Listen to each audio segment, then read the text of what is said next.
வெப்பம் என்பது வெறும் ஒரு இயற்பியல் கூறு அல்லது இயற்கையின் ஒரு இயற்பியல் அம்சம் மட்டுமல்ல, அது இன்னும் அடிப்படையானது. இது கிட்டத்தட்ட மாற்றத்தின் ஒரு அடிப்படை கொள்கை, இல்லையா? இதுதான் மாற்றத்தை ஏற்படுத்தும் ஒன்று, இல்லையா? உதாரணத்திற்கு, பொருளிலிருந்து ஆன்மீகத்திற்கும் இது போன்ற பல மாற்றங்களுக்கும் இது காரணமாகிறது, இல்லையா? அதனால் எப்போது நாம் அக்னி அல்லது வெப்பம் பற்றி இந்த வகையில் பேசுகிறோம் என்றால், அப்போது அக்னி என்பது அதே அக்னியாக இருக்கிறது, இல்லையா? இதில் தபஸ் என்ற கோரும் உள்ளது.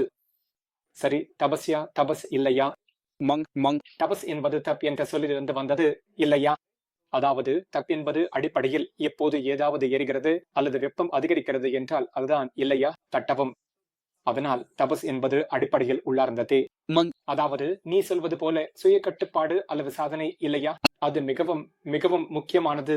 நீங்கள் இந்த வழியில், தெரியுமா, ஆன்மீகமான ஒரு பாதையை நோக்கி செல்லும் போது மாற்றம் மற்றும் விடுதலை கூட அந்த வகையில், இல்லையா? அப்படியென்றால் இதில் முதலில் நாம் அக்னியை பற்றி ஆரம்பிப்போம்.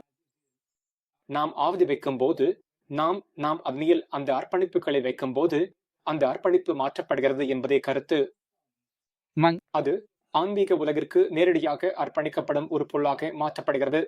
பொருத்தன்மை ஆன்மீகமான ஒன்றாக மாற்றப்படுகிறது. அந்த மாற்றத்திற்கு நடுவில் இருப்பவர் அதுதான், இல்லையா? அதனால்தான் ரிக்வேதத்தில் நாம் அன்னைக்கு பக்தியுடன் துவங்குகிறோம், இல்லையா? முதல் அலோகம்தான் முதல் வதை. அது ரிக்வேதத்தின் ஆரம்பமே அணியுடன் தொடர்புடையதாக இருக்கிறது, இல்லையா? உதாரணத்திற்கு, அக்னிஹோத்திர யாகத்தில் சரியா நம்மிடம் குறிப்பிட்ட நேரங்களில் நாமம் செல்வது போல அந்த நெருப்பு பிரபஞ்சத்தில் ஒரு மாற்றத்தை கொண்டுவரும் தன்மை கொண்டது, இல்லையா? அது பிரபஞ்சத்தை கட்டுப்படுத்தும் ஒத்திசைவாக்கும் ஒரு அம்சம் மற்றும் அக்னிஹோத்திரம் அடிப்படையில் அதையே சார்ந்தது, இல்லையா? அதற்கு பிறகு யோகா மற்றும் ரிஷி முனிகள் அவர்கள் பல வருடங்கள் தவம் செய்தார்கள், இல்லையா? நாம் கேள்விப்படுகிறோம், ஒரு ரிஷி யாரோ ஒருவரிடம் மிகவும் கோபமாக இருந்தார் என்று கதைகள் இருக்கின்றன, இல்லையா? அவரது கண்களால், அவருடைய பார்வையால், இல்லையா? அவர் ஒருவரை சாம்பலாக எரித்து விட்டார், இல்லையா? அது மிகவும் நேரடியான ஒரு விதம்.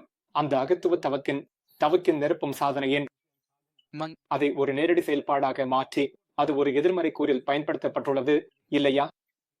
அங்கே நீங்கள் உவமையான, ஆன்மீகமான மற்றும் அனுபவ ரீதியான முறையிலும் அக்னியை பார்க்கும் விதத்தையும் காணலாம், இல்லையா?